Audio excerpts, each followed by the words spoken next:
បុណ្យវិសាខបូជាគឺជាបុណ្យមួយដ៏សំខាន់ក្នុងព្រះពុទ្ធសាសនាដែលពុទ្ធបរិស័ទទាំងឡាយអ្នកមានសទ្ធាជ្រះថ្លាមានសេចក្តីគោរពតែងប្រារព្ធធ្វើឡើងដោយប្រារព្ធហេតុ3ប្រការដែលជាប់ទាក់ទងដោយថ្ងៃនក្ខត្តឫក្សដ៏ល្អរបស់ព្រះសម្មាសម្ពុទ្ធទ្រង់បរិបូរណ៍ដោយគុណដែលប្រមាណមិនបានគឺ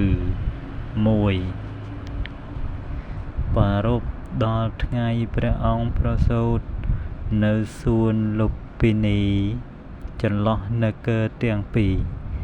គឺនគរកបិលវត្ថុនិងនគរទេវទហៈ